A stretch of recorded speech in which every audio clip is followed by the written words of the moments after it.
Nearly. Awesome. Okay. Welcome back, everyone. Looks like this mural thing worked, which is great. Okay. Bit of innovation. So let's start with rule number 1. And apologies again for our mistake in estimating the time. So hopefully there was enough time to initiate a discussion. Rule number 1, we had Darren, Ian, Rob, and Zach. So I'm assuming, Zach, you are the leader for the room based on our room. Yes. So when you're ready.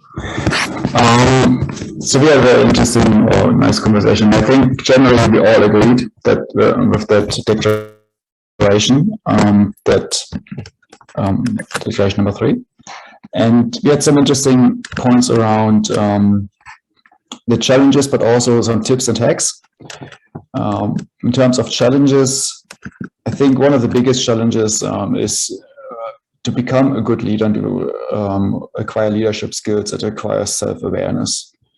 And self-awareness is something that doesn't happen just like this. It grows over time, and you need to maybe invest time and also exposure to other people and other leaders to actually understand where you are on the spectrum of a leader and leadership skills. It also means that you should become aware of your strengths and your weaknesses. And of course, I think many of us have understood a lean mindset today, that it's always a team sport to create complementary teams or teams of complementary skills. And not everybody can have all skills, and not everybody is as a goalie or whatever. It's very important to become aware of your strengths, to play to your strengths, also become aware of your weaknesses, and create a team that complements each other, and where everybody can play to their strengths. And you as a leader there are 2 elements: become aware of your own strengths, play to them, and also become aware of the strengths of your team members and support them in this and grow them, or utilize them, so to speak. Another thing that was mentioned, that was very, very important, is nobody is born a leader. And especially coming down the technical route, of course, you are not born leaders, or are not born a leader. So it would be good to have a mentor on a journey. A mentor, or I think Darren was it, who coined that phrase, we should have our own personal board of directors. Because it's not just one mentor, it's not just one skill set, not just one aspect, not just one angle. We should look at the situation, or where we could learn from. It's many different aspects that make a leader. And therefore, it's very important to foster relationships, to grow relationships, and not just artificially, but rather organically.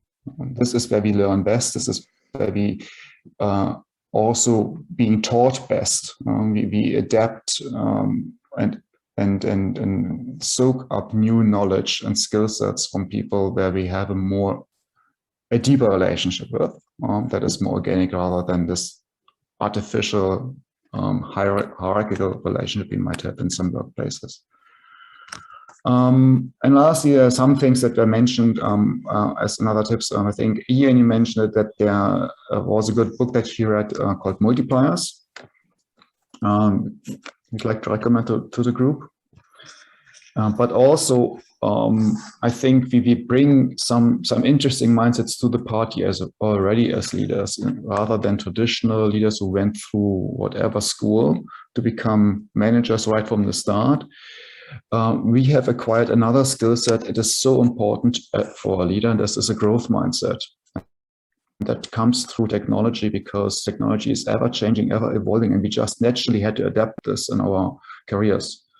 And that is, of course, very helpful as a leader, because it requires an open mind to always acknowledge and become aware of new influences, and to learn from your team members and from yourself in a way. And therefore, a growth mindset is very, very helpful. I think that sums it up.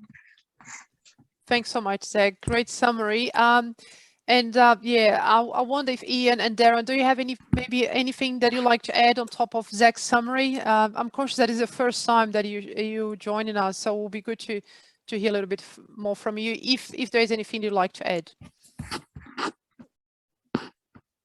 Nah, Zach was just too awesome.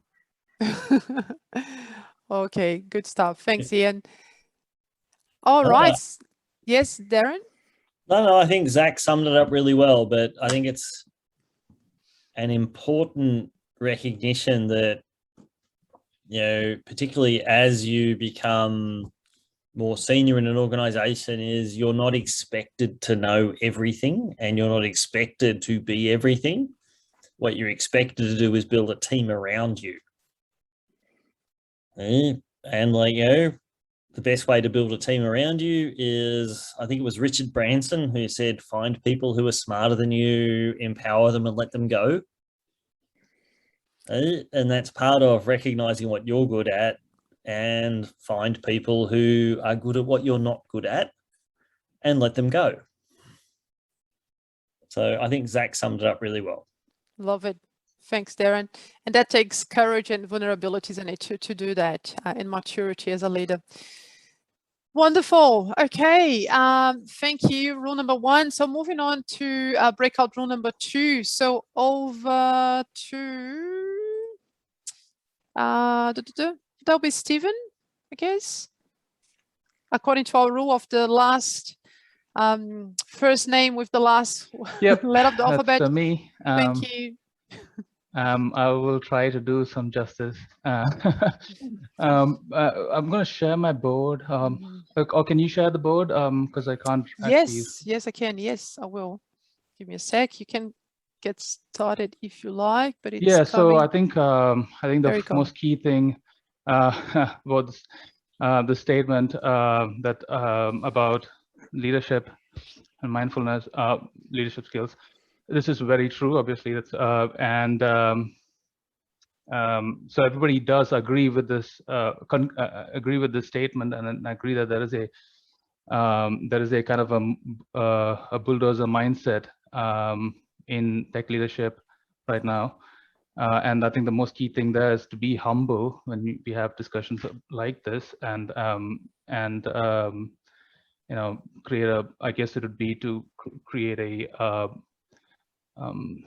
What's building mindfulness? Can you move the mouse away from the? Somebody's got visiting architect over there. So building mindfulness, just move, and changing mindset to a leadership mindset can be challenging for technical people, because you know you're always very rational thinking, and you know, human skills require more emotional thinking, literally left brain versus right brain. Being able to, and asymmetry is created because in a profession you're continuously, you know, right brain rational thinking. So that's one of the aspects to it. And if you move the thing up a bit, embedding.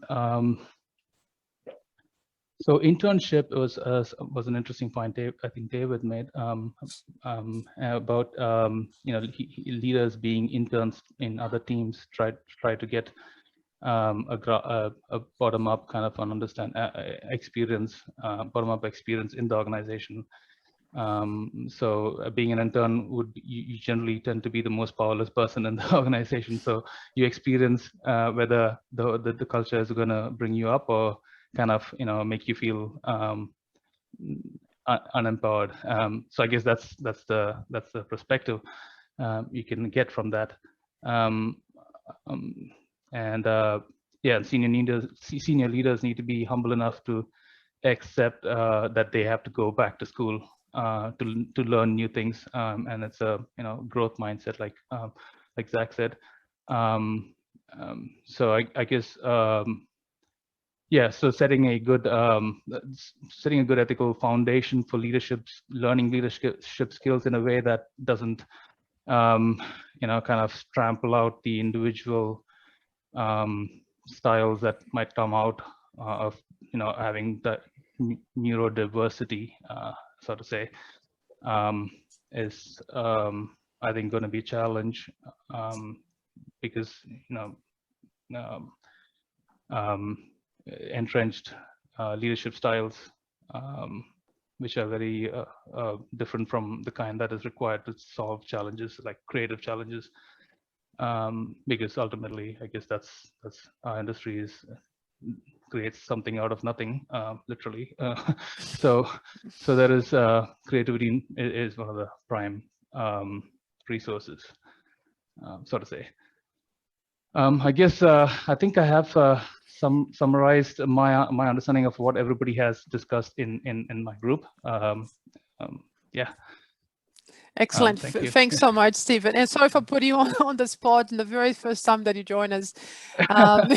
You did brilliantly. So from the others, so we had, I'm cautious of time, so if you need to excuse yourself, I totally appreciate. So Andy and David, do you have anything that you'd like to add to Stephen's summary before we wrap up?